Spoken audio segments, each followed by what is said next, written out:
같이 기도드리겠습니다.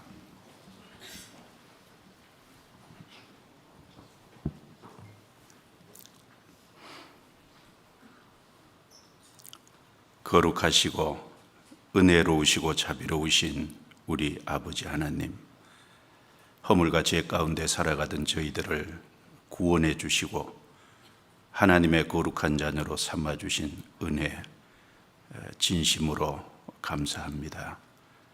또 연약하고 부족한 저희들을 변함없는 주의 사랑으로 붙잡아 주시고 몸된 교회 안에 두시며 공급해 주시고 보호해 주시고 인도해 주시고 진리 가운데 살아가도록 도와주신 것 감사합니다. 오늘도 주님의 피로 구원받은 귀한 형제 자매들이 한 자리에 함께 모여서 주님의 거룩한 말씀으로 교제케 해주신 것 감사합니다. 하나님의 말씀이 각 사람 심령 속에 깊이 새겨져서 그 말씀이 심령 속에 양식이 되고 또 삶 속의 말씀 위에 든든히 세워주심으로 진리 가운데 걸어갈 수 있도록 도와주옵소서. 함께하지 못한 성도들 어느 곳에 있든지 합당하신 은혜로 채워주옵소서. 또 우리 가운데 병약한 분들, 여러 가지 시련과 어려움 가운데 계신 분들 일일이 함께해 주셔서 어떠한 경우에도 실족지 않고 오직 주를 의지하고 주 안에서 이겨내고 진리 가운데 행할 수 있도록 도와주옵소서. 지금 수양간에 2차 학예 수양회가 진행되고 있음을 아십니다. 주님이 끝까지 도와주시고 인도해 주옵소서. 봉사하는 모든 손길 위에 주님의 선하신 도움이 함께해 주시옵소서. 무엇보다 말씀을 증거하는 강사분들의 입술을 주관하셔서 마땅히 할 말을 담대히 힘있게 할 수 있도록 도와주옵소서. 듣는 사람의 마음을 열어 복음의 말씀을 깨닫게 해주시고 하나님의 품에 돌아올 수 있도록 도와주옵소서. 수양회가 마칠 때 하나님께 영광을 돌리고 수양관을 나갈 수 있도록 도와주옵소서. 이 시간 모든 시종을 온전히 주께 의지하고 의탁합니다. 말씀을 전하는 사람과 듣는 모든 사람을 도와주시옵소서. 저희를 구원해 주신 주 예수님 이름으로 기도드려옵니다. 아멘. 찬양해 주시겠습니다.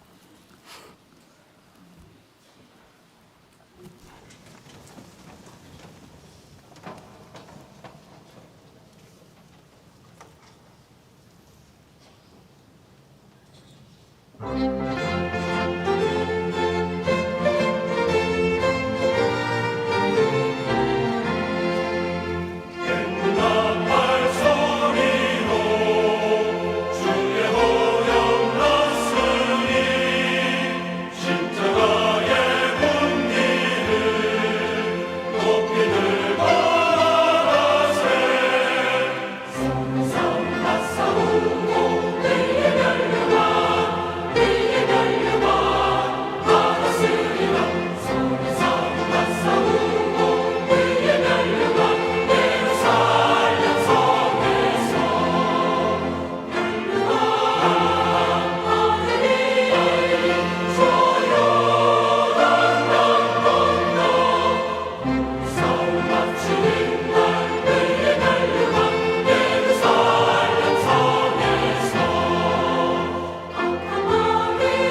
성경 요한복음 20장을 찾겠습니다.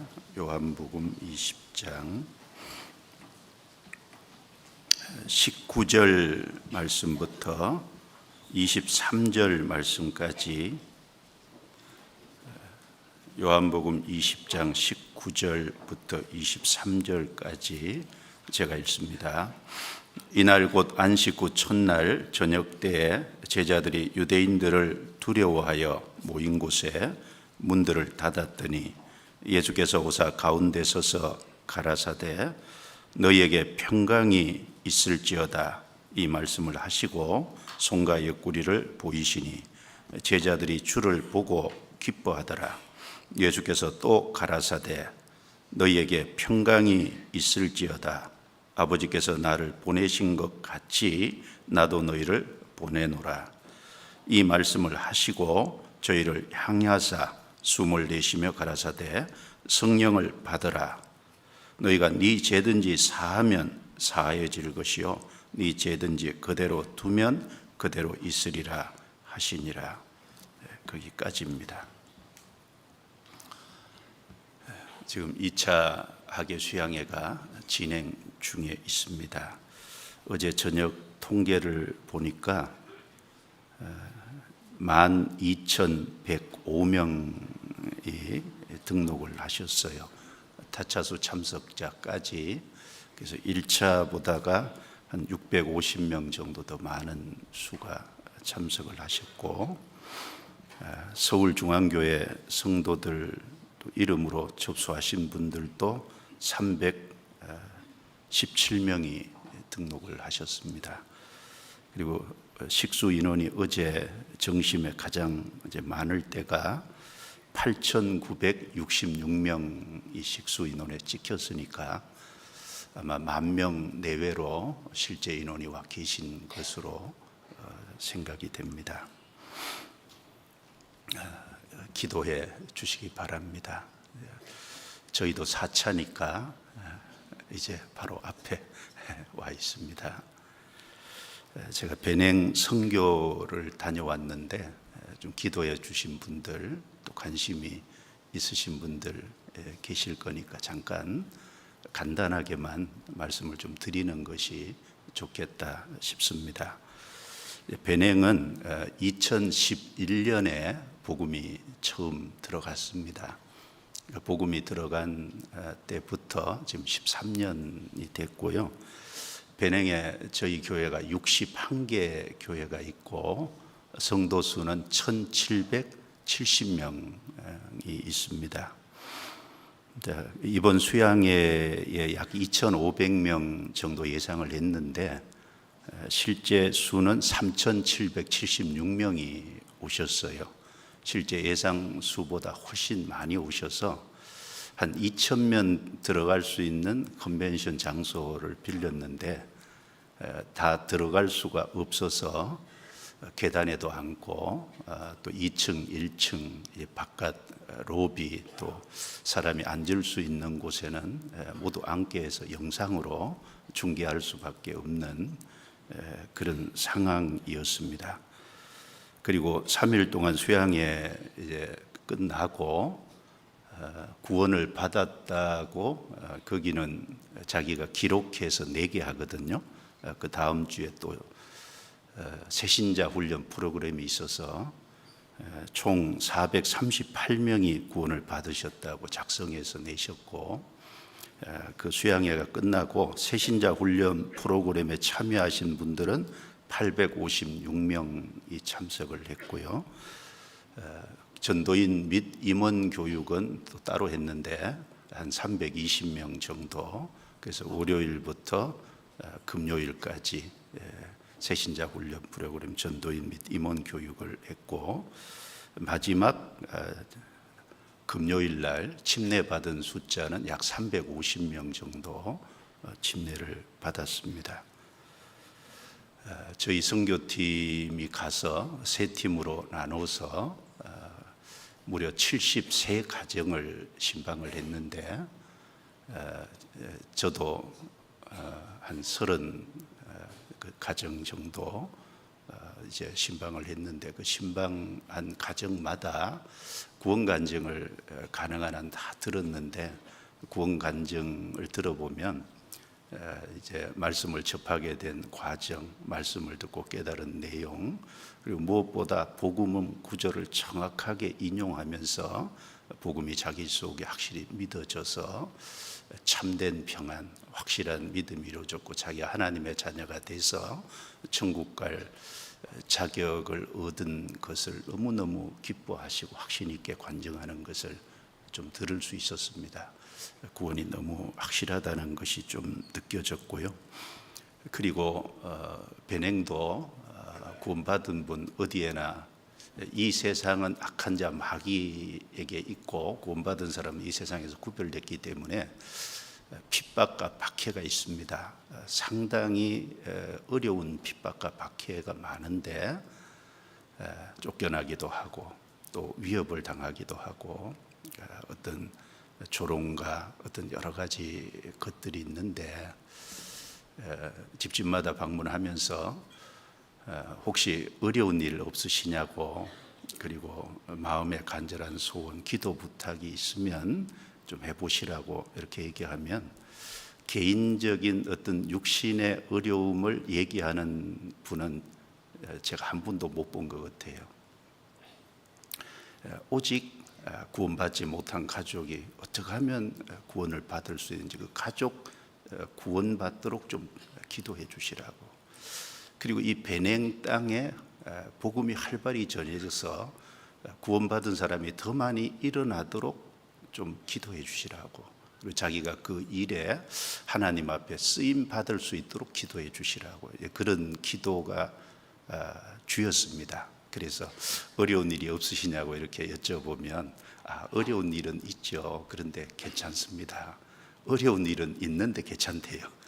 괜찮습니다. 우리는 천국에 확실한 소망을 갖고 있으니까 괜찮습니다. 하나같이 괜찮다고 간증을 들어오면 어려움이 있지만 괜찮다고. 그래도 그들은 아무것도 없기 때문에 천국에 대한 소망이 너무너무 큰 것을 좀 느낄 수 있었습니다. 천국 말만 나오면 좋아해요. 그래서 한 사람이 구원을 받고 하늘의 소망을 두고 살아가게 하는 이 복음에 대해서 더 감사하게 되고, 그래서 잘 다녀왔습니다. 기도해 주신 분들 감사드리고요.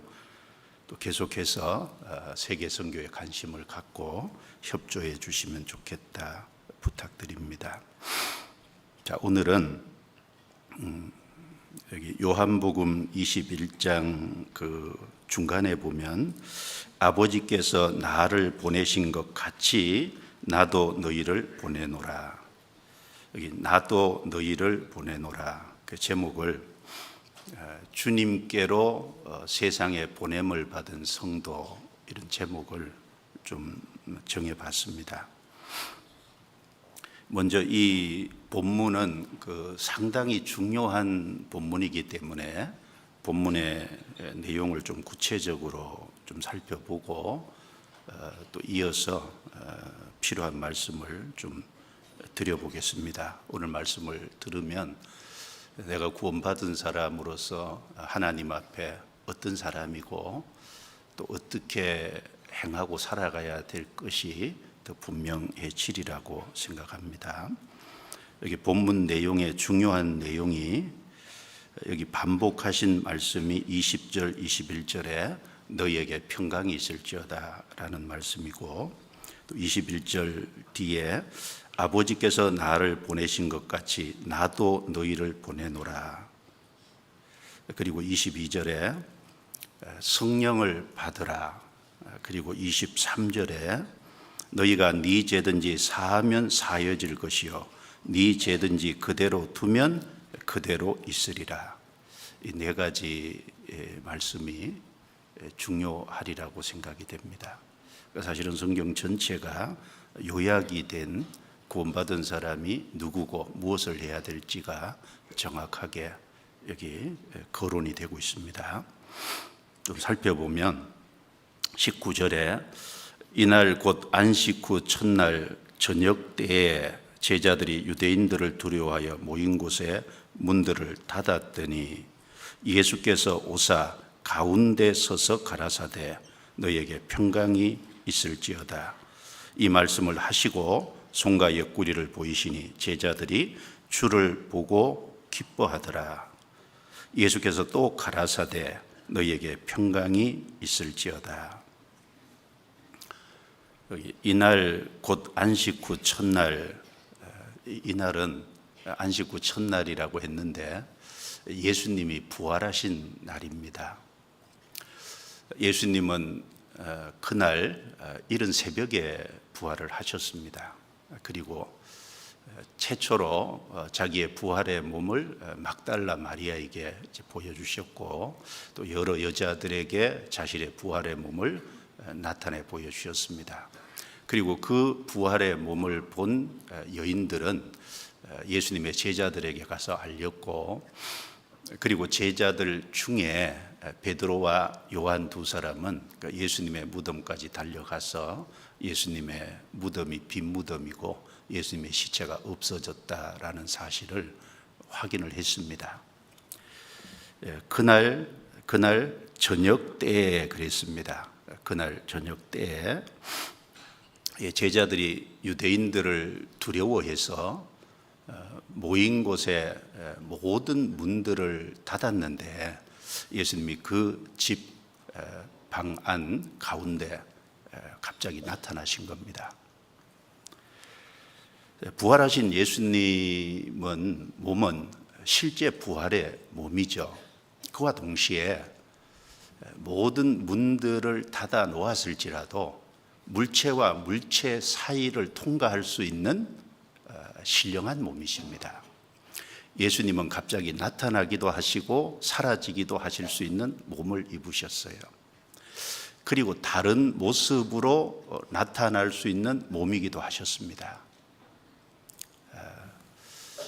엠마오로 내려가는 두 제자에게 예수님이 나타나셔서 그 제자들과 동행을 하셨는데 마가복음 16장 12절에 보면 다른 모양으로 나타나셔서 제자들이 알아보지 못했다라고 말씀했습니다. 그러니까 부활의 몸, 신령한 몸을 입으셨는데 기존에 33년의 생애를 살던 그 몸이 아니라 신령한 몸이고 다른 모양으로 나타나셨기 때문에 제자들이 알아보지 못한 겁니다. 그리고 엠마오에 도착해서 이제 집에 들어가 음식을 함께 나누고 예수님이 떡을 떼서 축사하신 후에 제자들이 예수님인지 알아봤는데 예수님이 또 갑자기 사라져 버리셨어요. 그러니까 물체와 물체 사이를 통과할 수 있는 몸이고 나타나기도 하고 사라지기도 하실 수 있는 몸이고 다른 모습으로 변형될 수 있는 몸이기도 하십니다.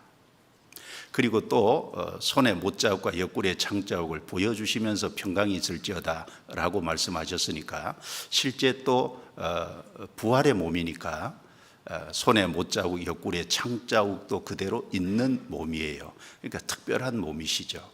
실제 몸인 동시에 신령한 몸인 것이 틀림이 없습니다. 자, 우리도 예수님이 재림하실 때 그 신령한 몸을 입게 될 겁니다. 잠시 후에 기대되시죠? 뿅 하고 사라질 수도 있고 물체와 물체 사이를 통과할 수도 있고 이 신령한 몸, 그러니까 다시는 죽지 않을 몸이고 썩지 않을 몸이고 다시는 죄짓지 않는 영광스러운 몸을 우리도 잠시 후에 입게 될 겁니다. 예수님께서 그 부활의 몸을 입고 집 가운데 서서 제자들에게 평강이 있을지어다 말씀하시고 손에 못자국, 옆구리에 창자국을 보이시니까 제자들이 부활하신 예수님인지 알아봤죠. 그리고 기뻐했다라고 했습니다. 그리고 두 번째, 또 너희에게 평강이 있을지어다 라고 재차 말씀을 하셨습니다.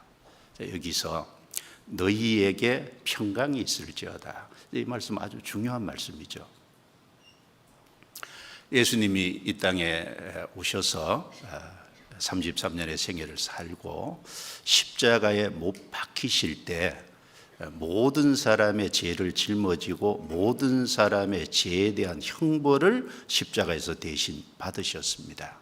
그리고 예수님이 피를 흘리심으로 그 모든 사람의 죄를 해결해 주셨어요. 예수님의 흘린 피는 모든 사람의 죄값으로 지불이 되신 겁니다.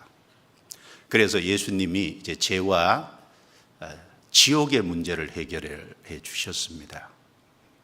그래서 요한복음 8장 32절에 진리를 알지니 진리가 너희를 자유케 하리라 라는 말씀대로 구원을 받은 사람은 이제 죄에서 해방되고 심판과 지옥의 형벌에서 해방이 된 사람입니다. 그래서 요한계시록 1장 5절에 보면 우리를 사랑하사 그의 피로 우리 죄에서 우리를 해방하셨다라고 말씀하셨습니다. 그리고 요한복음 14장 27절에 평안을 너희에게 끼치노니 곧 나의 평안을 너희에게 주노라. 내가 주는 것은 세상이 주는 것 같지 아니하니라. 너희는 마음에 근심도 말고 두려워하지도 말라라고 말씀하셨습니다. 그 말씀을 보면 곧 나의 평안을 너희에게 주노라. 예수님이 우리에게 주신, 믿는 사람에게 주신 평안은 예수님이 가지신 평안이에요. 나의 평안을 너희에게 주노라. 내가 주는 것은 세상이 주는 것 같지 않다. 틀림없죠. 이 세상에서 사람들이 마음에 갖는 평안은 병들었다가 병이 나으면 평안이 있고 육신이 어떤 잘 될 때 오는 평안입니다. 그 평안은 육신에 잘 되는 그것이 잠시 후에 깨지면 그 평안이 또 깨지는 거예요. 그런데 예수님이 주신 평안은 죄를 해결해 주시고 심판을 해결해 주시고 지옥의 문제를 해결해 주심으로 영원한 천국에 들어갈 수 있는 확실한 소망을 주신 거기 때문에 구원을 받은 사람은 심령 속에 죄사함으로 인한 참된 평안이 이루어진 사람입니다. 그것은 구원받은 사람만이 가지고 있는 평안이에요. 그래서 왜 손에 옆구리, 손에 못자국, 옆구리에 창자국을 보여주셨겠어요? 예수님이 내가 너희 죄를 위해서 이래 손에 못이 박히고 옆구리에 창이 찔렸다. 내가 너희 죄 때문에 피를 흘렸다. 이제 지옥 갈 너희를 건져냈으니까 너희는 평안하라. 너희에게 평강이 있을지어다. 그 말씀을 실제로 하신 거지 않습니까? 우리는 영혼 속에 참된 평안이 이루어졌어요. 그 평안이 이루어진 사람에게 예수님이 두 번째, 아버지께서 나를 보내신 것 같이 나도 너희를 보내노라 라고 말씀하셨습니다. 아버지께서 나를 보내신 것 같이, 예수님은 먼저 하나님 아버지로부터 이 세상에 보냄을 받으신 분입니다. 하나님 아버지께서 이 세상에 구세주로 예수님을 보내셨고, 보냄받은 예수님은 십자가의 죽음과 부활을 통해서 사람이 구원받을 수 있는 그 복음을 완성하셨습니다. 이제 그 복음으로 참된 영혼의 평안이 이루어진 사람에게 나도 너희를 보내노라 이렇게 말씀을 하신 겁니다. 여기서 너희라는 이 사람은 1차적으로 예수님의 제자들이에요. 나도 너희를 보내노라. 그 예수님 앞에 있었던 가룟 유다를 제외한 다른 예수님의 제자들입니다. 그러면 이 말씀이 예수님의 제자들에게 한정된 것일까요? 결코 그렇지 않죠. 확장하면 신약 시대에 구원받은 모든 성도가 사실은 여기 너희라는 대상에 포함이 되어 있는 겁니다. 원래 사도라는 의미는요, 보냄받은 자라는 뜻을 갖고 있거든요. 그런 의미에서 예수님이 먼저 사도시잖아요. 예수님이 먼저 보냄받은 자입니다. 아버지께서 나를 보내신 것 같이 예수님도 하나님 아버지께로 보냄받은 사도예요. 그래서 히브리서 3장 1절에 보면, 히브리서 3장 1절에 우리의 믿는 도리의 사도시며 대제사장이신 예수를 깊이 생각하라. 자, 우리의 믿는 도리의 사도시라 그랬어요. 예수님은 보냄받은 사도십니다. 동시에 예수님의 죽음과 부활을 목격한 예수님의 제자들, 사도들이 사도입니다. 그와 동시에 구원받은 신약시대의 모든 성도들은 사도라는 직임은 없어요. 직임은 없지만 사도의 역할을 감당하는 보냄받은 자라는 사실은 틀림없는 겁니다. 우리가 사도의 직임을 받지는 않았습니다. 그러나 구원받은 모든 사람은 한 사람도 예외 없이 사도의 직임을 감당하는, 사도의 역할을 감당하는 보냄받은 자라는 사실은 확실합니다. 우리는 주님께로부터 이 세상에 보냄받은 자가 틀림없습니다. 자, 그 다음에 22절에 이 말씀을 하시고 저희를 향하사 숨을 내쉬며 가라사대 성령을 받으라. 자, 예수님이 그 제자들 앞에서 숨을 내신 거예요. 그리고 성령을 받으라 이렇게 말씀하셨어요. 그냥 성령을 받으라 그러시면 될 건데 숨을 내쉬고 성령을 받으라 이렇게 말씀을 하신 이유가 뭘까요? 이것은 창세기 2장 7절에 여호와 하나님이 흙으로 사람을 지으시고 생기를 그 코에 불어넣으시니 사람이 생명이 된지라 라는 말씀과 관련이 있을 겁니다. 그 생기를 그 코에 불어넣으셨다는 우리 번역에 다른 번역을 보면요, 생명의 숨을 그 코에 불어넣으셨다, 생명의 숨을 불어넣으셔서 생명이 되게 했다라고 번역을 해놨어요. 최초의 사람 아담에게 하나님이 생명의 숨을 불어넣어서 생명이 되게 했는데 그 아담이 하나님 앞에 범죄함으로 말미암아 그 생명이 죽은 영이 됐어요. 문제가 생겼죠.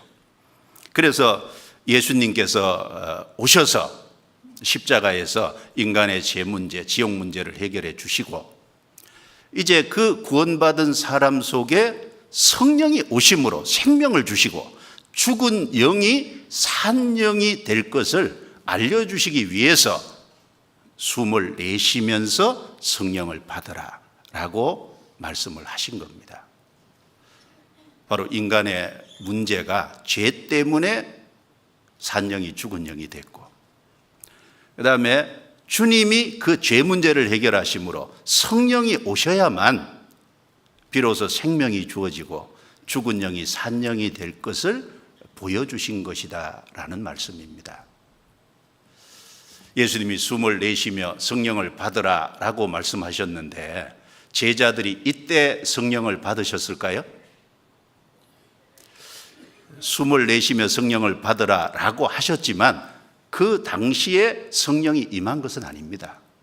예수님이 40일 동안 이 땅에 계시면서 자신이 부활하셨다는 걸 많은 사람에게 보이셨어요. 12사도에게 보이시고, 그리고 500의 형제에게 일시에 보이시기도 하시고, 그리고 제자들이 지켜보는 가운데 감람산에서 승천에 가셨습니다. 예수님이 승천에 가신 이후 10일 뒤에, 즉 예수님의 부활하신 날로부터 세어서 50일째 되는 날, 사도행전 2장에 보면 오순절 날이 이미 이름에 때가 되니까 사도행전 2장 4절에 저희가 다 성령의 충만함을 받고 성령이 비로소 임하고 제자들 속에 성령의 충만함을 잊게 됐습니다. 말씀은 성령을 받으라 숨을 내쉬며 하셨지만 실제 성령을 받은 것은 50일 뒤에 성령이 임한 거예요. 자, 구원받은 우리는요, 구원받는 즉시 성령이 임했습니다. 구원받을 때, 내 죄가 확실히 해결될 때 우리 속에 성령이 오셨습니다. 그래서 에베소서 1장 13절에 보면 그 안에서 너희도 진리의 말씀 곧 너희 구원의 복음을 듣고 또한 그 안에서 믿어 약속의 성령으로 인치심을 받았으니, 이제 진리의 말씀 구원의 복음을 귀로 듣죠. 그리고 마음으로 믿어 듣고 믿을 때 약속의 성령이 너는 내 것이다, 도장을 치셨습니다.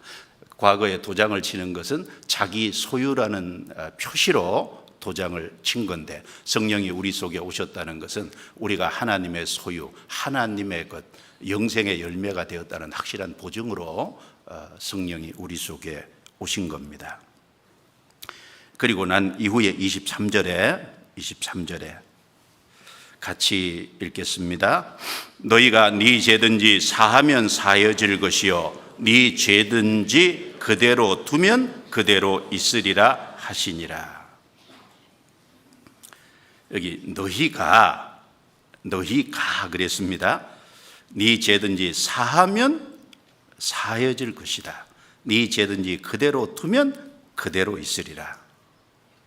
이걸 천주교에서는 고해 성사와 보속에 적용을 합니다. 이 천주교에서는 어떤 개인이 범죄했을 때 그 죄를 용서받기 위해서는 신부 앞에 가서 고해 성사를 합니다. 그러면 고해 성사를 받는 그 신부는 그 고해 성사를 한 그 죄를 용서받기 원하는 그 사람에게 보속을 해주죠. 소죄, 중죄, 대죄 이렇게 나눠서 그 사람이 실천해야 될 과제를 지정해주고, 그리고 그 사람이 그 실천해준 과제를 실행을 했을 때 죄가 용서됐다, 이렇게 합니다. 그게 고해 성사와 고해 성사에 따른 보속 제도예요. 여러분, 이 23절 말씀이 그것을 말할까요? 물론 전혀 상관없는 겁니다. 말도 안 되는 얘기죠. 그럼 이 말씀은 어떤 말씀입니까? 이것은 아무리 생각해도 이건 너무너무 엄청난 말이잖아요. 한번 생각해 보세요. 너희가 네 죄든지 사하면 사해진대요. 네 죄든지 그대로 두면 그대로 있대요. 어마어마한 말씀입니다. 이 말씀은 예수님이 완성한 구원의 복음을 전해서 그 사람이 그 복음을 깨닫고 구원받도록 도와주면, 구원받으면 영원한 속죄가 이루어지니까 죄가 사해집니다. 그런데 복음을 전하지 않으면, 그 사람에게 복음을 전하지 않고 그대로 두면 그 사람의 죄가 그대로 있어요. 그리고 그 사람은 영원한 지옥으로 떨어집니다. 즉 복음을 전해서 깨닫게 도와주면 죄가 사해지고, 복음을 전하지 않고 그대로 두면 그 사람 죄가 그대로 있다는 거예요. 이것은 전도와 관련된 겁니다. 이것을 누구에게 말씀했냐 하면은 너희가 누굽니까? 너희가 누굽니까? 대답을 안 하시네요. 너희가 누구예요? 앉아 계신 우리 각 사람이잖아요. 사도들뿐 아니라 구원받은 모든 사람에게 이 엄청난 권세를 주신 겁니다.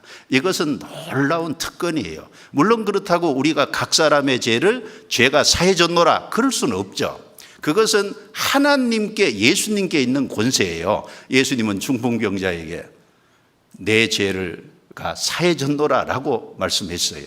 예, 하나님은 그럴 권세가 있어요. 우리는 그럴 권세는 없지만 복음을 전해서 도와줄 놀라운 특권과 권세는 받았습니다.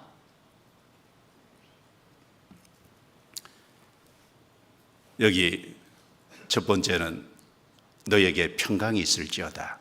자, 여쭤볼게요. 영혼의 평강을 얻으셨죠? 그 다음에 여기 성령을 받으라. 성령 받으셨지요. 아버지께서 나를 보내신 것 같이 나도 너희를 보내노라. 자, 평강이 이루어졌고 성령을 받았어요. 우리도 보냄받은 사람이 확실하지 않습니까? 그리고 이 세상에 보냄받은 가장 중요한 이유는 무엇입니까?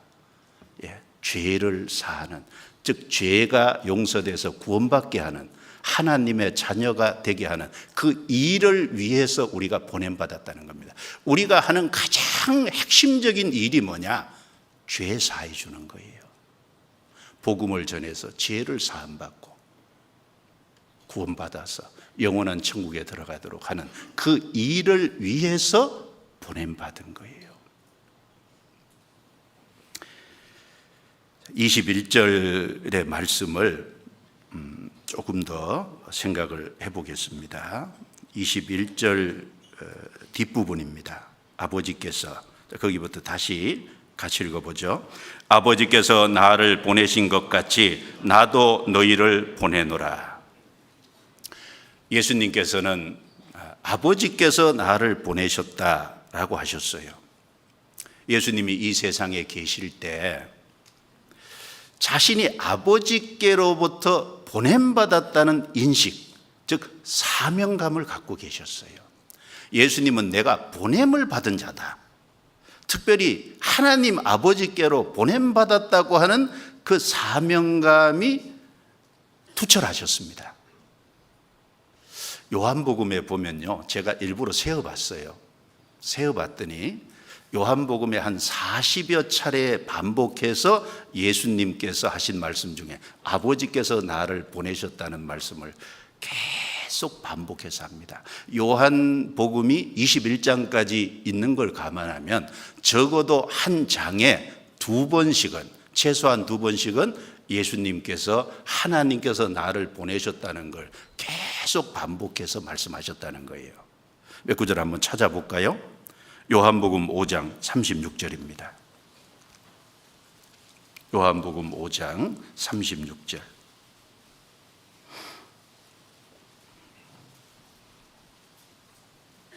같이 읽습니다. 내게는 요한의 증거보다 더 큰 증거가 있으니 아버지께서 내게 주사 이루게 하시는 역사, 곧 나의 하는 그 역사가 아버지께서 나를 보내신 것을 나를 위하여 증거하는 것이요. 예수님께서 자신이 하나님이 보내신 구세주라는, 그리스도라는 사실을 증거하면서 여기 아버지께서 나를 보내셨다, 이렇게 말씀을 하셨습니다. 6장 57절, 6장 57절 몇 구절 찾아보겠습니다. 살아계신 아버지께서 나를 보내심에 내가 아버지로 인하여 사는 것 같이 나를 먹는 그 사람도 나로 인하여 살리라. 살아계신 아버지께서 나를 보내셨다. 그래서 예수님은 아버지로 인해서 이 땅에 사는 것처럼 나를 먹는 그 사람도, 예수님을 먹는다는 말은 예수님을 믿는 것을 먹는 것으로 얘기한 거예요. 예수님의 살과 피를 먹고 마신다는 것은 예수님이 살과 피를, 살이 찌어있고 피가 흘려서 우리 죄를 사하였다는 사실을 우리가 믿는 걸 말하죠. 이걸 말씀하시면서 여기서도 살아계신 아버지께서 나를 보내셨다라고 하셨습니다. 7장 28절, 29절. 예수께서 성전에서 가르치시며 외쳐 가라사대 너희가 나를 알고 내가 어디서 온 것도 알거니와 내가 스스로 온 것이 아니로라. 나를 보내신 이는 참이시니 너희는 그를 알지 못하나 나는 아오니 이는 내가 그에게서 났고 그가 나를 보내셨음이라 하신대. 자, 이 말씀에도 나를 보내신 이는 참이시다, 그리고 그가 나를 보내셨다. 8장 42절입니다. 8장 42절. 예수께서 가라사대 하나님이 너희 아버지였으면 너희가 나를 사랑하였으리니 이는 내가 아버지께로서 나서 왔음이라. 같이 읽습니다. 나는 스스로 온 것이 아니요 아버지께서 나를 보내신 것이니라. 나는 스스로 온 것이 아니라 아버지께서 보내서 왔다. 그리고 11장 42절입니다. 11장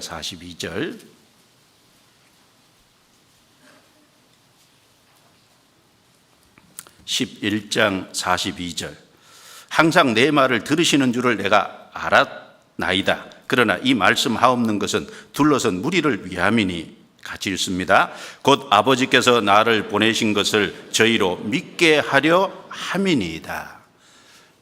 죽은 지 나흘 된 나사로의 무덤 앞에 가셔서 예수님은 하나님 아버지를 향해서 기도를 하셨습니다. 그 기도하시는 이유가 아버지께서 나를 보내신 것을 저희로 믿게 하기 위함이다 라고 말씀하셨습니다. 이 말씀에도 아버지께서 나를 보내셨다고. 여러분 한번 찾아보세요. 적어도 요한복음에 40번이나 반복해서 아버지께서 나를 보내셨다고. 예수님은 그 인식이 뚜렷하셨고 그 사명감을 갖고 계셨습니다. 그래서 그 예수님이 그 사명감을 갖고 계셨기 때문에 예수님은 자신의 말씀을 하신 것이 아니라 아버지께서 주신 교훈을 가르치셨습니다. 아버지의 뜻에 적극적으로 순종하셨어요. 그리고 하나님의 일을 행하는 것이 모든 일의 최우선이셨습니다. 그리고 결국은 최종적으로 하나님의 일을 온전히 이루어서 아버지께 영광을 돌리셨습니다. 왜? 보냄을 받았기 때문에. 몇 구절 또 찾아보겠습니다. 요한복음 7장 16절 17절.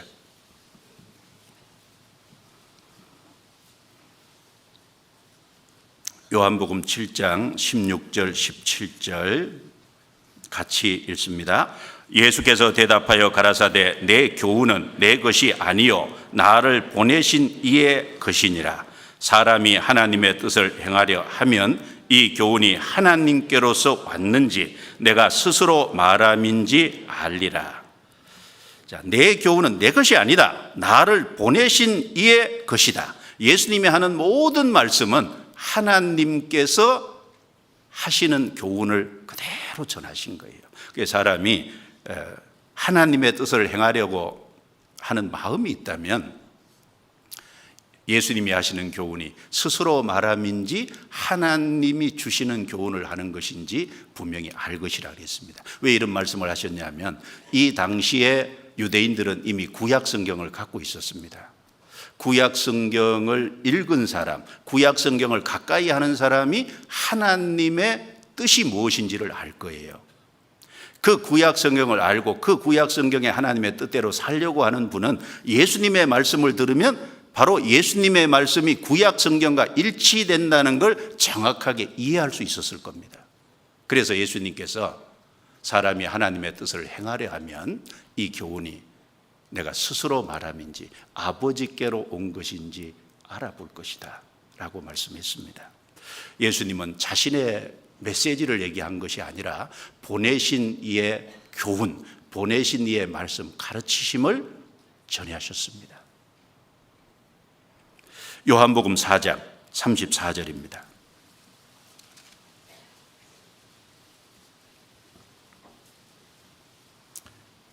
요한복음 4장 34절 같이 읽습니다.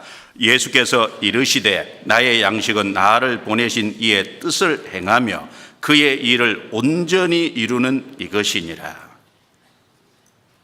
자, 예수님이 나의 양식은 그랬어요. 여러분, 사람이 꼭 필요한 게 의식주입니다. 사람이 의식주는 자기에게 필수적인 거예요. 그리고 그 중에서 가장 중요한 것은 양식입니다. 양식은 자기 생명과 직결됩니다. 그런데 예수님은 그 육신의 양식보다 하나님의 뜻을 행하고 하나님의 일을 이루는 것을 더 앞세우셨어요. 그걸 더 우선적으로 생각했어요. 그것이 더 중요한 것이라고 여기셨습니다. 요한복음 4장을 쭉 읽어보면은 예수님이 사마리아 여자에게 물 좀 달라라고 했는데 사마리아 여자가 거절했어요. 그리고 사마리아 여자를 붙잡고 개인 상담을 하셨어요. 그 사마리아 여자가 예수님이 구세주라는 걸 알았어요. 그리고 물동이를 버려두고 사마리아 동네에 들어가서 구세주를 만났다고 전도했습니다. 그걸 보면은 예수님은 사마리아 여자에게 끝까지 물을 못 얻어 잡수신 것 같아요. 그리고 그 개인 상담 중에 제자들은 개인 상담을 하시잖아요. 제자들은 동네에 들어가서 먹을 양식을 구해왔어요. 그리고 앞에 내용에 보면 예수님께 양식을 구해왔으니까 잡수십시오. 예수님께서 나는 너희가 알지 못하는 먹을 양식이 있다라고 하셨습니다. 제자들은 누가 음식을 갖다 드렸는가 보다.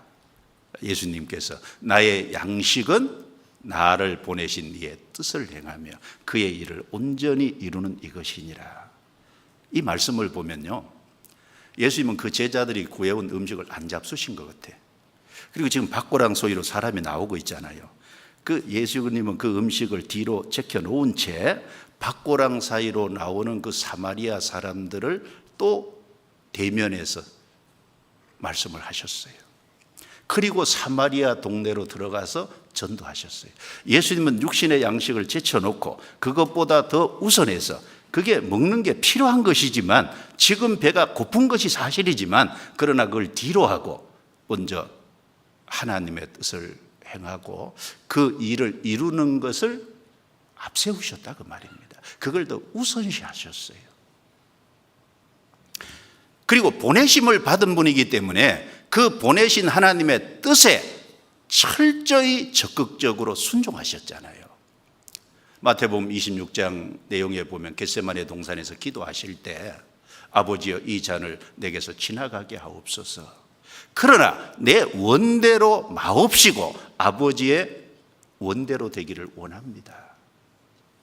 예수님의 육신은 우리가 똑같은 육체를 입으셨기 때문에요, 고통받는 거 싫어하시죠. 그래서 피하고 싶어요.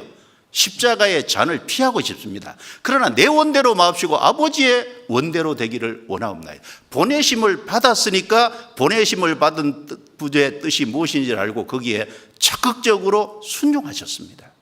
그리고 결국은 최종적으로 십자가의 자기를 들이심으로 하나님을 영화롭게 했어요. 요한복음 17장 4절입니다. 요한복음 17장 4절.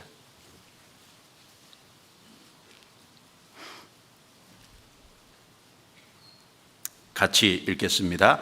아버지께서 내게 하라고 주신 일을 내가 이루어 아버지를 이 세상에서 영화롭게 하였사오니.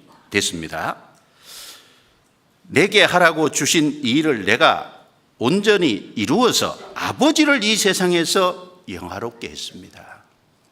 예수님의 공생애가 그렇게 했고 십자가에 최종적으로 자기를 들이심으로 결국은 복음을 완성하심으로 아버지의 뜻을 이루시고 영화롭게 했습니다.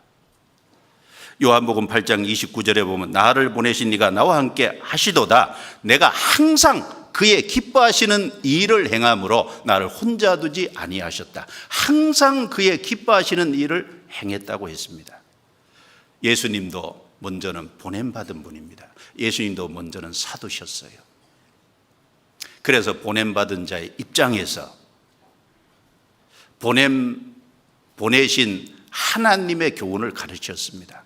보내신 하나님의 뜻에 보냄받은 자로서 적극적으로 순종했어요.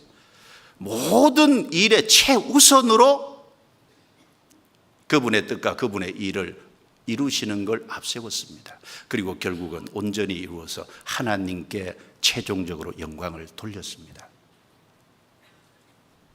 아버지께서 나를 보내신 것 같이 나도 너희를 보내노라. 왜 그 말씀을 하시고 나도 너희를 보내노라고 하셨을까요? 예수님은 우리의 구세주인 동시에 우리의 본입니다. 먼저 보냄을 받은 예수님이 어떻게 행하셨는지를 잘 보고 나도 너희를 보내노라. 우리도 그 가운데 그대로 순종해야 될 것을 가르쳐 주신 겁니다. 나도 너희를 보내노라. 우리는 어떻게 해야 될까요? 우리도 적어도 내가 구원을 받았고 평강이 이루어졌고 성령이 내 속에 임했고 그리고 보냄받은 자라는 인식과 사명감이 확실해야 되지 않겠냐 그 말이에요. 내가 어떤 존재인지를 모르고 살면 내가 어떤 역할을 하기가 어렵죠. 내가 하나님께로부터 주님께로부터 세상에 보냄받은 자라는 인식, 깨달음, 투철한 사명감이 있어야죠. 그 있을 때 나도 내 말이 아니라 주님의 교훈을 전할 수 있을 거예요.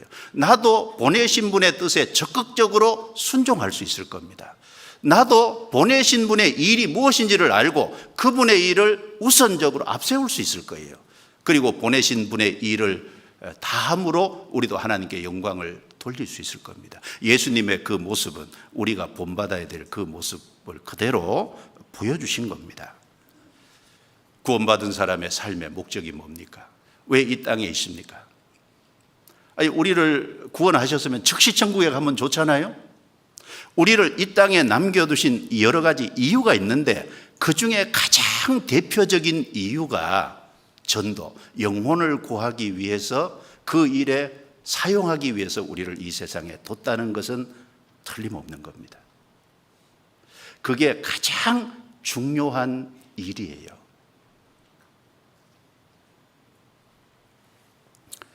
너희가 네 죄든지 사하면 사해질 것이요 네 죄든지 그대로 두면 그대로 있으리라. 특권인 동시에요, 사실은 엄청난 무게감이 느껴지지 않습니까? 내 옆에 있는 사람 복음을 전하지 않아서 그대로 두면 그 죄가 그대로 있어요. 내 옆에 있는 사람에게 복음을 전해서 구원을 받고 하나님의 자녀가 되도록 깨닫도록 도와준다면 그 죄가 사해질 거예요. 특권인 동시에 어마어마한 무게감을 갖는 사명을 우리가 받고 있다는 겁니다.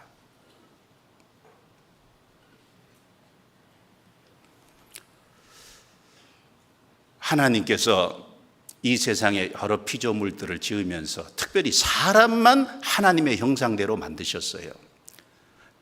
그래서 창세기 1장 27절에 보면 하나님이 자기 형상 곧 하나님의 형상대로 사람을 창조하시되 남자와 여자를 창조하셨다라고 하셨습니다.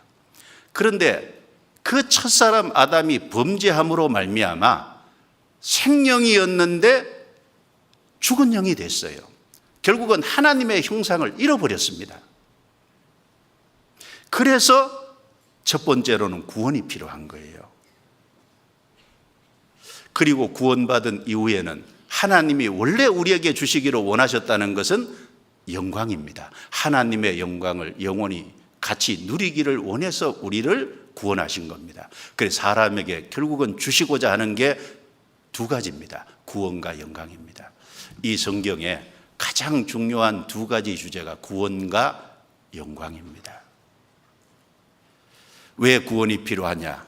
인간이 아담 안에서 하나님이 주신 생명을 잃어버렸기 때문에 구원이 필요한 거고, 영광은 원래 처음부터 주시기로 하나님이 계획했던 겁니다. 그래서 사람에게 구원과 영광 두 가지가 필요한데, 예수님이 초림하셔서 십자가에서 죽음과 부활을 통해서 구원의 복음을 완성하심으로 구원을 해 주셨어요. 이제 그 영광도 나눠주시기 원합니다. 하나님이 우리에게 주시기를 원하는 것은 이 땅에 있는 것이 아니에요. 에베소서 1장 3절에 아버지께서 예수 그리스도 안에서 하늘에 속한 모든 신령한 복으로 우리에게 복 주시되, 하늘에 속한 것을 주시기 원하시는 겁니다. 그래서 그 구원과 영광을 주시기를 원하는 내용이요, 성경 곳곳에 자세히 소개되어 있어요. 그 중에 요한복음 17장을 시작하기 전에 교동문으로 읽었는데, 요한복음 17장은 예수님이 중보기도를 하신 내용이에요. 우리의 대제사장으로서, 하나님과 사람의 중보자로서 예수님은 중보 기도를 드리신 겁니다. 요한복음 17장에 예수님이 드리신 중보 기도는요, 겟세마네 동산에서 드린 기도하고는 달라요. 겟세마네 동산에서 기도하신 내용은 하나님께 보냄받은 자로서 하나님의 뜻에 순종하고 자기를 굴복시키기 위한 기도였어요. 내 뜻대로 마옵시고 아버지의 원대로 하옵소서. 그런데 요한복음 17장의 기도는 그 겟세마네 동산 기도 전에 하신 겁니다. 바로 제자들과 함께 마지막 만찬을 하는 그 자리에서 제자들 앞에서 기도한 거예요. 그 제자들 앞에서 기도한 요한복음 17장 그 기도 내용은 하나님과 사람의 중보자로서 기도하신 거예요. 그 예수님의 중보 기도의 내용을 보면 하나님이 우리에게 주시기를 원하는 게 무엇인지, 그리고 우리가 어떻게 살아가야 될지를 자세히 그 기도 내용 속에 언급을 하셨습니다. 그 요한복음 17장 잠깐 찾아보겠습니다. 요한복음 17장.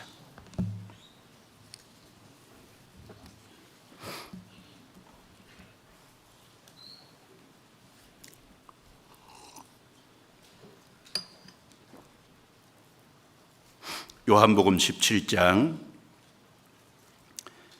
이 기도 내용을 보면 특별히 사람과 관계해서요, 영생으로 시작해서 영광으로 기도가 마쳐요. 영생으로 시작해서 영광으로 기도가 마칩니다. 즉 구원으로 시작해서 영광으로 마치는 거예요. 물론 그 하나님과의 관계 속에서 가장 첫 번째 기도한 1절의 내용은 하나님의 영광, 하나님의 영화로운 것을 위해서 기도드리신 것은 사실입니다. 그러나 인간과 중보자로서 사람과 관계한 기도는 영생 문제부터 거론하시고 영광으로 끝을 내셨어요. 자, 17장 2절 3절을 보겠습니다. 17장 2절 3절. 2절. 아버지께서 아들에게 주신 모든 자에게 영생을 주게 하시려고 만민을 다스리는 권세를 아들에게 주셨음이로소다. 영생은 곧 유일하신 참 하나님과 그의 보내신 자 예수 그리스도를 아는 것이니이다. 2절에 영생을 주게 하시려고, 그리고 3절에 영생의 정리를 해놨죠. 영생은 아는 것이니이다. 특별히 두 가지, 유일하신 참 하나님과 그의 보내신 자 예수 그리스도, 하나님의 살아계심을 확실하게 알고 믿고, 그리고 그분이 사람을 구원하기 위해서 예수님을 구세주로 보내셨다는 사실이 참으로 알고 믿어진다면 그것이 영생이다라고 말씀했습니다. 자, 영생을 위해서 첫 번째 기도하신 거예요. 왜 가장 첫 번째 영생을 위해서 기도하실 것일까요? 아담 안에 속한 모든 사람은 이루어져 있기 때문에 구원을 받고 영생을 얻어야 돼요. 사람에게 가장 요긴하고 필요한 것은요, 영생입니다. 그것보다 더 중요한 것이 있겠습니까? 이 세상의 텔레비전에 보면 이런저런 주제를 가지고 토론도 하고 이런저런 주제를 가지고 얘기하지만요, 사람에게 가장 필요한 건 영생인데 영생 얘기는 한마디도 안 하잖아요. 사실은 다 땅에 속한 겁니다. 그래서 사실 사람에게 가장 필요한 것은 영생이에요. 영생을 주게 하시려고. 영생은 유일하신 참 하나님과 그의 보내신 자 예수 그리스도를 아는 것입니다. 하나님을 알고 예수 그리스도를 알고 믿으면 영생입니다. 그래서 예수님은 3년 반 제자들을 데리고 다니면서 그 제자들에게 하나님을 알게 하고 자신이 그리스도라는 걸 알도록 했잖아요. 그래서 제자들이 구원받고 제자들이 하나님의 소유가 되도록 먼저 했어요. 그 내용이 8절 9절입니다. 보세요. 나는 아버지께서 내게 주신 말씀들을 저희에게 주었사오며, 이 저희는 예수님의 제자들입니다. 저희는 이것을 받고 내가 아버지께로부터 나온 줄을 참으로 아오며 아버지께서 나를 보내신 줄도 믿었사옵나이다. 내가 저희를 위하여 비옵나니 내가 비옵는 것은 세상을 위함이 아니요 내게 주신 자들을 위함이니이다. 저희는 아버지의 것이로소이다. 내 것은 다 아버지의 것이요 아버지의 것은 내 것이온데 내가 저희로 말미암아 영광을 받았나이다.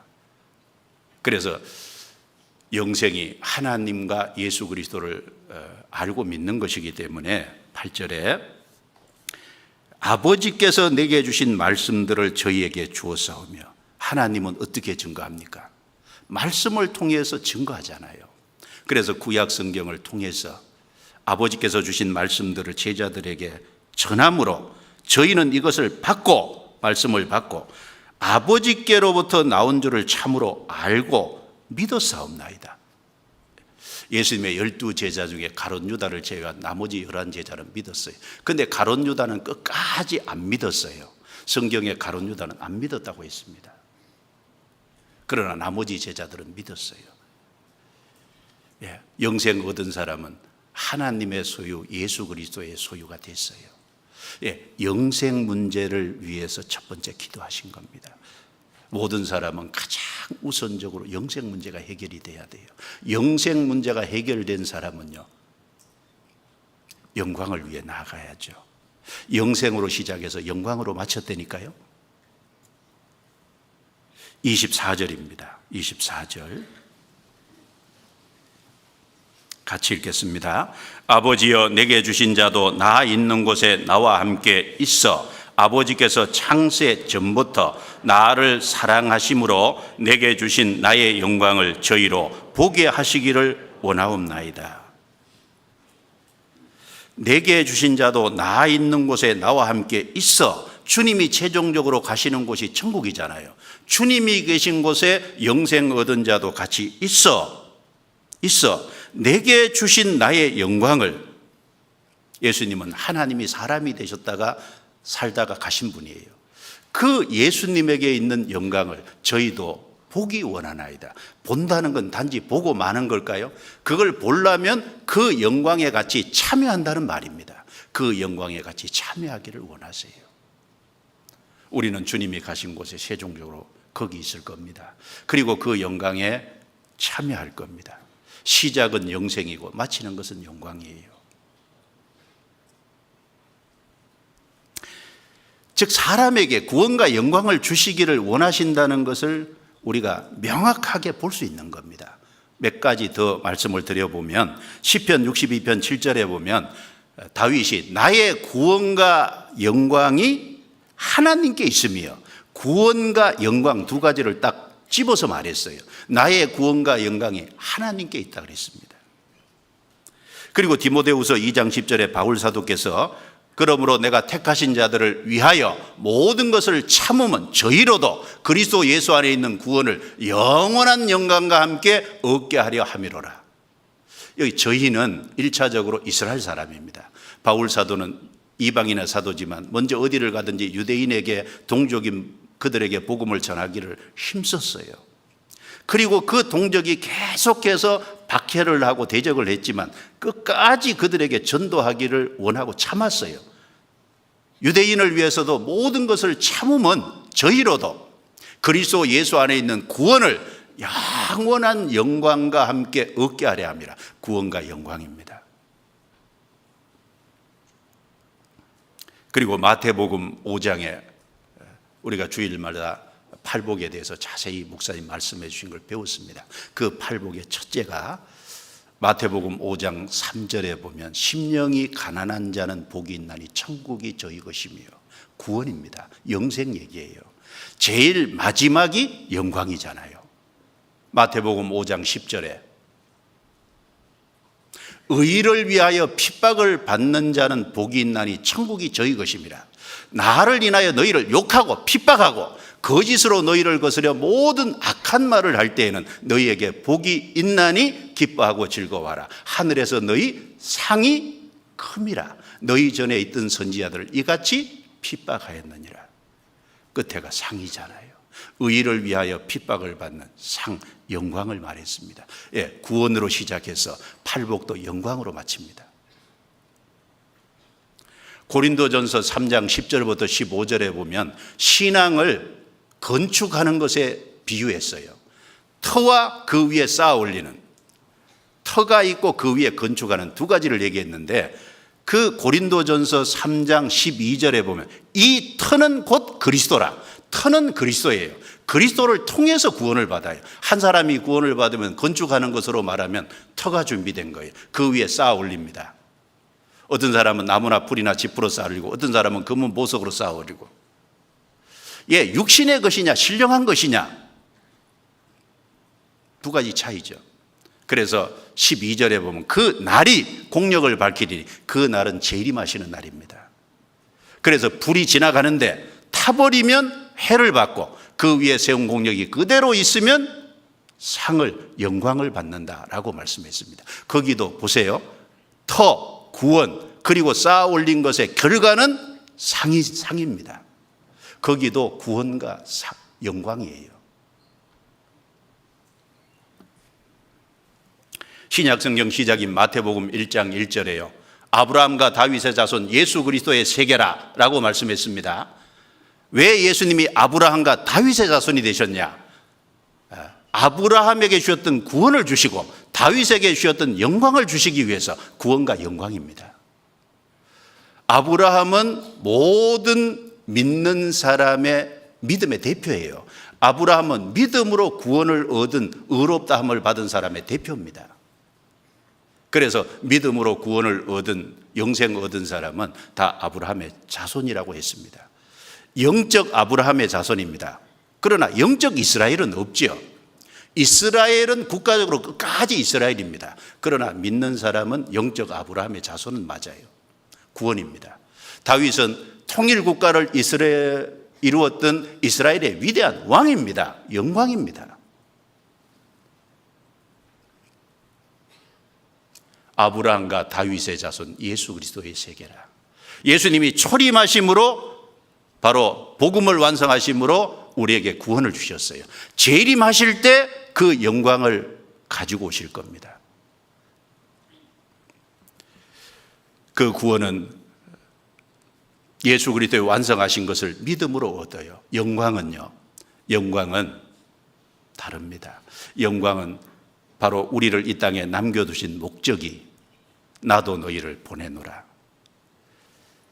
너희가 네 죄든지 사하면 사해질 것이요 네 죄든지 그대로 두면 그대로 있으리라. 바로 그 사람들 죄 용서를 받고 구원을 받고 하나님의 자녀가 되는 그 일, 복음을 전하는 그 일을 위해서 쓰임 받을 때 거기에 영광이 주어집니다. 그래서 이 요한복음 17장 우리를 이 땅에 남겨두신 이유를 분명히 밝히셨어요. 자, 이 땅에 남아 있으니까 구원받아도 육체의 죄의 기질이 있고 세상에 어떤 여러 가지 악한 것들이 있고, 그런데 그러면 내가 혹 실수하고 잘못하면 이뤄지느냐? 그렇지 않아요. 구원을 받은 사람의 생명은 하나님이 보존하십니다. 한 번 믿은 사람의 생명은 주님이 보존하세요. 그래서 11절 12절에 보존 얘기를 하셨습니다. 11절 나는 세상에 더 있지 아니하오나 저희는 세상에 있사옵고 나는 아버지께로 가옵나니 거룩하신 아버지여 내게 주신 아버지의 이름으로 저희를 보존하사 우리와 같이 저희도 하나가 되게 하옵소서. 내가 저희와 함께 있을 때에 내게 주신 아버지의 이름으로 저희를 보존하와 지키었나이다. 그 중에 하나도 멸망치 않고 오직 멸망의 자식뿐이오니 이는 성경을 응하게 함이니이다. 여기 한 사람은 가룟 유다입니다. 그 가룟 유다를 뺀 나머지 제자들은 앞에 8절 9절에 말씀한 것처럼 알고 믿었어요. 그 알고 믿은 주님의 소유가 된 사람은 어떻게 한다고요? 11절에도 보존이란 단어가 있고 12절에도 보존이란 단어가 있어요. 예수님이 세상에 계실 때는 예수님이 그 제자들을 보존하셨습니다. 이제 예수님이 가신 후에는 여기 아버지께 부탁하잖아요. 내가 저희와 함께 있을 때 내게 주신 아버지의 이름으로 저희를 보존하와 지키었나이다. 세상에 계실 때는 예수님이 보존했습니다. 그런데 이제 주님이 가시니까 아버지여 내게 주신 아버지의 이름으로 저희를 보존하사 지켜주십시오. 왜? 여러분 생각해 보세요. 우리를 구원하셔서 바로 데려가시면 그런 걱정 없잖아요. 잘못될 염려도 없고. 그런데 왜 굳이 세상에 남겨두시냐고. 그리스도인도 넘어지기도 하고 쓰러지기도 하고 여러 가지 약감 때문에 죄를 짓기도 하고. 그러나 구원받은 사람은 주님이 보존하십니다. 그 생명을 지켜요. 이루어지지 않습니다. 요한복음 10장 28절에 내가 저에게 영생을 주노니 영원히 멸망치 아니할 터요 또 저희를 내 손에서 빼앗을 자가 없느니라. 저희를 주신 내 아버지는 만유보다 크심에 아무도 아버지 손에서 빼앗을 수 없느니라. 예수님 손, 하나님 아버지의 손. 예수님이 이 땅에 계실 때는 예수님이 제자들을 붙잡으셨습니다. 이제 하나님이 그 손으로 붙잡으십니다. 보존하와. 구원받은 사람은 연약하고 실수하고 넘어져도 7번 넘어져도 8번째 다시 일어섭니다. 왜? 영원한 속죄니까. 영원한 생명을 얻었으니까 다시 일어설 힘이 있어요. 그리고 이 땅에서 이 세상 것에 동시에 구별되도록 하세요. 이 세상의 것에서 구별되고 말씀으로 거룩하게 변화시킵니다. 그래서 보시면 15절입니다. 15절부터 17절까지 같이 읽겠습니다. 내가 비옵는 것은 저희를 세상에서 데려가시기를 위함이 아니요 오직 악에 빠지지 않게 보존하시기를 위함이니이다. 내가 세상에 속하지 아니함 같이 저희도 세상에 속하지 아니하였삼나이다. 저희를 진리로 거룩하게 하옵소서. 아버지의 말씀은 진리니이다. 여기 또 내가 비옵는 것은 간절히 기도하시죠. 저희가 바로 영생 얻은 사람이죠. 세상에서 데려가시기를 위함이 아니요. 구원받은 사람 즉시 데려가면 좋잖아요. 데려가시기를 위함이 아니요 그랬어요. 즉시 데려가는 것이 하나님의 뜻이 아닙니다. 이 땅에 두시고 악에 빠지지 않도록, 세상에 죄에 빠지지 않도록 보존하시는 것이 하나님의 뜻이에요. 말씀으로 거룩하게 변화시키는 것이 하나님의 뜻이에요. 그러면 왜 이 세상에 두시고 구별되게 하시고 이 세상에 두시고 말씀으로 거룩하게 변화시키세요? 그것은 오직 복음을 전하기 위해요. 복음을 전하는데 쓰시기 위해서 그렇습니다. 그 뒤에 그 말씀을 하셨습니다. 18절부터 20절까지 보세요. 아버지께서 나를 세상에 보내신 것 같이 나도 저희를 세상에 보내었고 또 저희를 위하여 내가 나를 거룩하게 하오니 이는 저희도 진리로 거룩함을 얻게 하려 함이니이다. 같이 읽습니다. 내가 비옵는 것은 이 사람들만 위함이 아니요 또 저희 말을 인하여 나를 믿는 사람들도 위함이니 아버지께서 내 안에 내가 아버지 안에 있는 것 같이 저희도 다 하나가 되어 우리 안에 있게 하사 세상으로 아버지께서 나를 보내신 것을 믿게 하옵소서. 바로 세상으로 아버지께서 나를 보내신 것을 어떻게 해요? 믿게 하옵소서. 아버지께서 예수님을 18절에 보내신 것처럼 예수님도 저희를 세상에 보냈다고 했습니다. 저희를 왜 세상에 보내요? 세상에 보낸 이유가 세상으로 아버지께서 나를 보내신 것을 믿게 하옵소서. 이 믿어서 바로 제사함을 받고 바로 하나님께 돌아오도록 하기 위해서, 영생 얻도록 하기 위해서 이 세상에 두셨다는 겁니다. 하나님께서 구원받은 우리를 이 세상에 남겨두신 가장 중요하고 가장 첫 번째 목적은 바로 죄를 사함받는 그 복음을 전하기 위해서, 그 일에 우리 각 사람을 사용하시기 위해서 남겨두셨다는 걸 절대 잊으면 안 돼요. 그게 아니면 우리는 천국에 가야 됩니다. 이 땅에 더 있을 이유가 없어요. 내가 비옵는 것은 저희를 세상에서 데려가시기를 위함이 아니라 그랬어요. 두시고 그 구원받은 사람의 생명이 이루어지지 않도록 지키시고 세상에서 구별되시고 변화되게 하시고 결국은 그 일에 쓰시기 위해서입니다. 하나님은 아브라함을 갈대아와 우르에서 불러내서 가나안 땅으로 보내셨습니다. 왜? 하나님의 구원의 계획을 위해서 보냈어요. 그리고 요셉이라는 사람을 이스라엘에서 흉년에서 건지기 위해서, 애굽이라는 나라를 흉년에서 건지기 위해서 요셉이라는 사람을 종으로 애굽에 먼저 보내셨어요. 그리고 이스라엘 민족을 애굽에 400년 종살이하게 하시고 거기서 건져내서 가나안 땅으로 이끌어들여서 그 땅에 심으셨잖아요. 즉 출애굽을 시켜서 가나안 땅으로 보내셨어요. 사도 바울을 미결수의 몸으로, 죄수의 몸으로 압송해서 로마로 보냈어요. 왜? 로마에 전도하기 위해서. 마가복음 16장 15절에 또 가라사대 너희는 온 천하에 다니며 만민에게 복음을 전파하라. 구원받은 우리를 주님은 세상에 보내셨습니다. 우리는 세상에 보냄받은 자입니다. 로마서 10장 찾겠습니다. 로마서 10장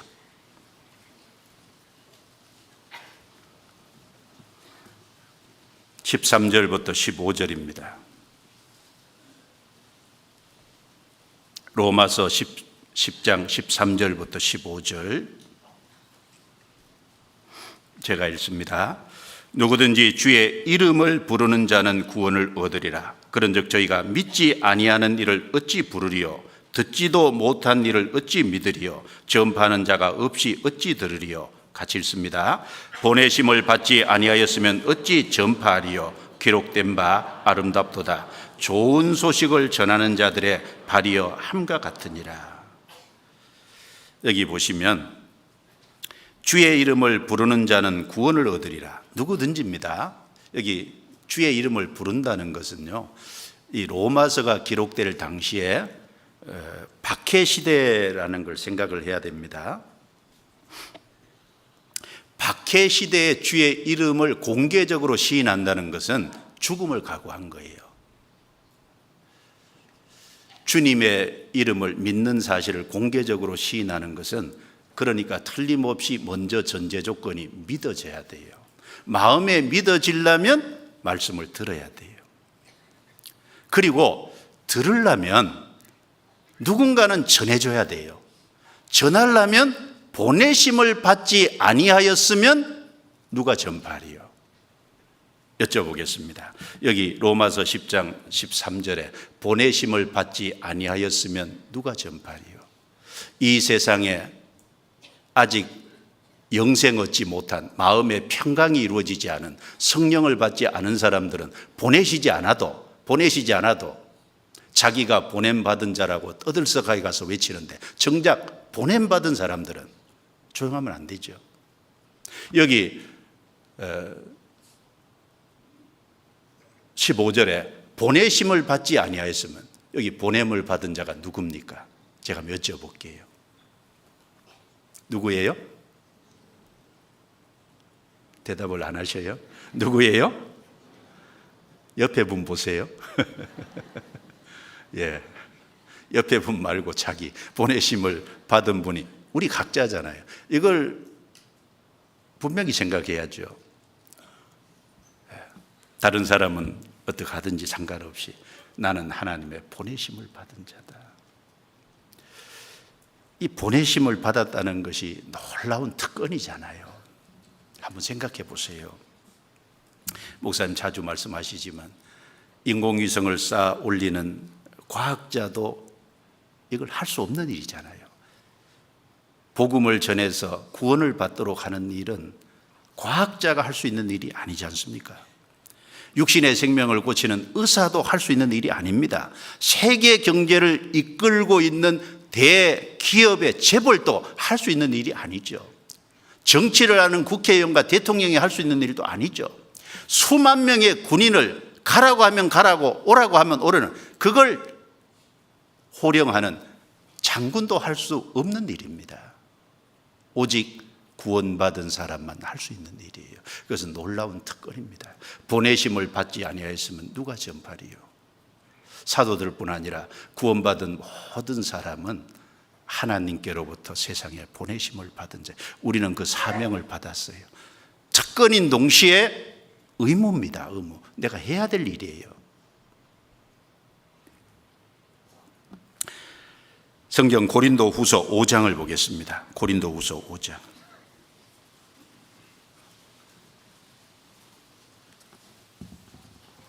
고린도후서 5장.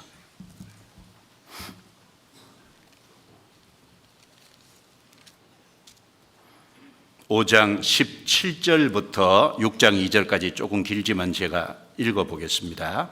그런즉 누구든지 그리스도 안에 있으면 새로운 피조물이라. 이전 것은 지나갔으니 보라 새 것이 되었도다. 모든 것이 하나님께로 났나니 저가 그리스도로 말미암아 우리를 자기와 화목하게 하시고 또 우리에게 화목하게 하는 직책을 주셨으니 이는 하나님께서 그리스도 안에 계시사 세상을 자기와 화목하게 하시며 저희의 죄를 저희에게 돌리지 아니하시고 화목하게 하는 말씀을 우리에게 부탁하셨느니라. 이러므로 우리가 그리스도를 대신하여 사신이 되어 하나님이 우리로 너희를 건면하시는 것 같이 그리스도를 대신하여 간구하노니 너희는 하나님과 화목하라. 하나님이 죄를 알지도 못하신 자로 우리를 대신하여 죄를 삼으신 것은 우리로 하여금 저희 안에서 하나님의 의가 되게 하려 하심이니라. 6장 1절 2절 같이 읽습니다. 우리가 하나님과 함께 일하는 자로서 너희를 권하노니 하나님의 은혜를 헛되이 받지 말라. 가라사대 내가 은혜 베풀 때 너를 듣고 구원의 날에 너를 도왔다 하셨으니 보라 지금은 은혜 받을 만한 때요 보라 지금은 구원의 날이로다. 여기 17절부터 보시면 우리는 원래 그리스도 밖에 있었어요.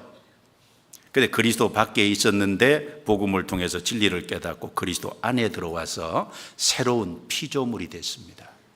이제 옛것이 새것이 됐어요. 옛사람은 죽었고 새사람이 됐습니다. 우리 속에 성령이 오셔서 새로운 속사람을 만들어 주셨어요.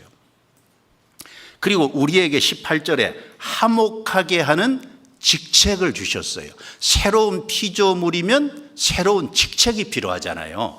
특별히 화목하게 하는 직책, 화목하게 하나님과 사람을 화목시키는 직책을 주셨어요.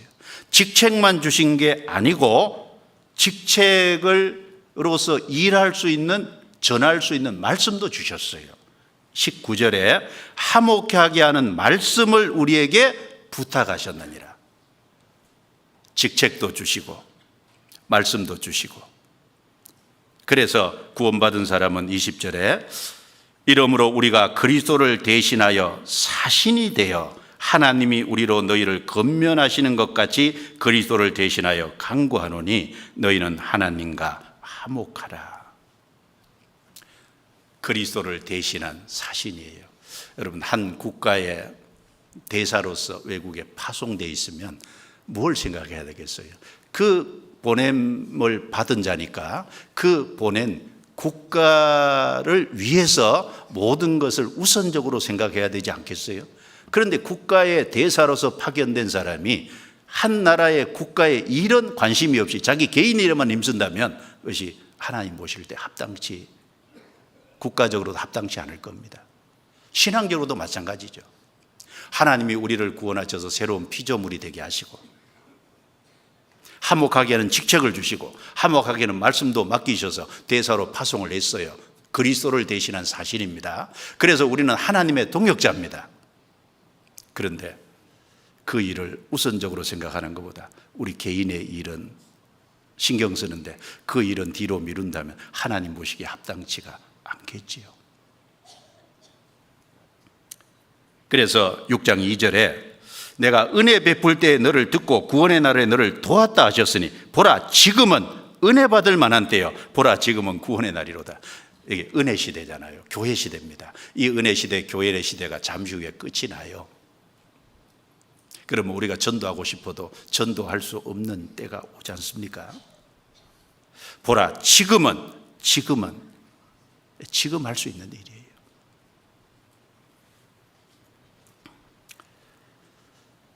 그래서 구원받은 모든 사람은 나는 하나님께로 보냄받은 자라고 하는 이 사명감이 분명해야 될 거예요. 그래서 구원받은 모든 사람은 전도자입니다. 다만 전무하느냐 아니면 자기 잡을 갖고 전도를 하느냐 차이죠. 전도서 1장 1절에 보면 다윗의 아들 예루살렘 왕 전도자의 말씀이라 라고 했습니다. 다윗의 아들 솔로몬이죠. 솔로몬은 한 가정으로는 다윗의 아들이에요. 그리고 사회적으로는 예루살렘 왕이에요. 그러나 하나님 앞에서는 전도자의 말씀이라. 여러분, 직업이 무엇입니까? 어떤 분은 회사의 대표도 있고, 어떤 분은 평범한 한 회사의 직원일 수도 있고, 어떤 분은 무직일 수도 있고, 어떤 분은 가정주부일 수도 있어요. 그건 다 부업이죠. 먼저는 하나님께로 보냄받은 자기 때문에 하나님의 일을 하는 전도자입니다. 구세군의 장시자 윌리엄 부스는 이런 말을 했어요. 어떤 사람의 야망은 예술입니다. 어떤 사람의 야망은 황금입니다. 어떤 사람의 야망은 명성입니다. 그러나 나의 야망은 사람들의 영혼입니다. 그러니까 복음을 전하는 군대를 만들어서요, 가는 곳마다 복음을 열심히 전했잖아요. 나의 야망은 사람들의 영혼입니다. 그 윌리엄 부스는 적어도 하나님이 자기를 세상에 보내셨다고 하는 그 사명감이 투철했기 때문에 그렇게 말하고 또 실제 그렇게 살 수 있었을 거예요. 우리 구원받은 모든 사람은 하나님이 보내신 전도자입니다. 요한복음 20장 본문을 다시 넘겨보겠습니다. 요한복음 20장. 그래서 이 19절부터 23절 말씀에 첫 번째 너희에게 평강이 있을지어다. 그 다음에는 성령을 받으라. 그리고 아버지께서 나를 보내신 것 같이 나도 너희를 보내노라. 그리고 너희가 네 죄든지 사하면 사해질 것이요 네 죄든지 그대로 두면 그대로 있으리라. 이 네 가지.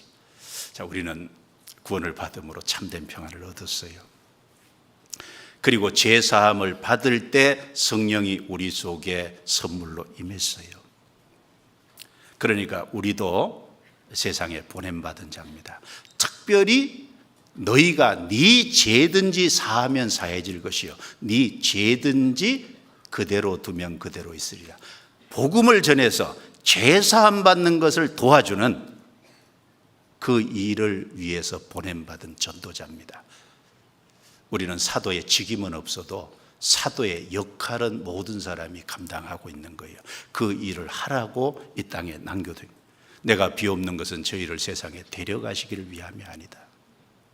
그리고 우리가 1년 중에 우리가 우리 일을 하면서 전도해야 될 때도 있고 우리 일을 다 내려놓고 전도해야 될 때도 있을 거예요. 때로는 학예 수양회가 그때라고 생각합니다. 사마리아 여자가 예수님이 구세주라는 사실을 알아보고요, 자기 가장 필수적인 물 들어왔잖아요. 근데 물동이를 버려두고 갔잖아요. 예수님은 자기의 먹을 양식이 옆에 있는데 나의 먹을 양식은 하나님의 뜻을 행하면 그의 일을 온전히 이루는 이것이라고 먹을 양식을 뒤로 밀쳐두고 밭고랑 사이로 나오는 그 사마리아 사람들을 먼저 만나시고 그들을 대하시고 그들에게 말씀을 전했잖아요. 우리가 육신의 것을 뒤로 밀어놓고 전도해야 될 때도 있을 거예요. 수양회가 그때라고 여겨집니다. 우리가 더 마음을 모으고 그리고 한 사람이 제사함을 받고 구원받는 것이요 얼마나 귀합니까? 지옥에서 건진받아 천국 가는 것이 내가 귀한 것처럼 다른 사람도 틀림없이 귀할 겁니다. 제사하는 이 놀라운 권세, 우리가 직접 할 수는 없지만 복음을 전함으로 할 수 있는 거죠. 그래서 복음을 직접 전하는 사람도 있고 잃어진 영혼을 데려오는 사람도 있고 그리고 거기에 같이 봉사하는 사람도 있고 예수님이 눈을 들어 밭을 보라 휘어져 추수하게 되었다. 그 밭고랑 사이로 나오고 있는 그 영혼을 휘어져 추수하게 됐다고. 우리는 공주수양관에서요 구원받은 성도들 먼저 예수님이 구세주로 알아본 많은 분들이요 그 공주 수양관으로 많은 잃어진 영혼을 데려오는데 한 차수에 최소 1,500명이 넘더라고요. 그런데 그 많은 영혼을 보면서 휘어져 주소하게 되었도다. 그렇죠? 그 영혼이잖아요. 그 천국 들어갈 복음을 전해서 깨닫게 해주면 알곡이 되는 거지 않습니까? 영생에 이르는 열매를 거두는 그 일을 위해서 우리가 마음을 합쳐주시기를 더욱 부탁합니다. 기도하겠습니다. 하나님 감사합니다. 오늘 말씀을 통해서 우리가 어떠한 사람이며 또 어떤 삶을 살아야 될지를 교훈받게 해주신 것 감사합니다. 주님께서 먼저 보내심을 받은 입장에서 어떤 삶을 사셨는지를 우리에게 잘 나타내 주셨습니다. 우리도 주님을 본받아서 보냄받은 자의 사명을 인식하고 주님 뒤를 따라갈 수 있도록 도와주옵소서. 이번 하계 수양에 많은 영혼이 모이는데 그 일을 위해서 우리가 마음을 하나로 모을 수 있도록 도와주시고, 이번에 많은 영혼이 구원을 받음으로 매 차수 하나님께 영광이 돌아가고 7차까지 끝난 이후에 하나님께 크게 영광과 찬송을 돌릴 수 있기를 기도합니다. 그 일에 우리 모두를 귀하게 사용해 주시고 도와주옵소서. 우리가 하나님께 보냄받은 자라는 인식과 사명감을 가지고 생을 살 수 있도록 더욱 도와주옵소서. 우리를 구원해 주신 주 예수님 이름으로 기도드려옵니다. 아멘.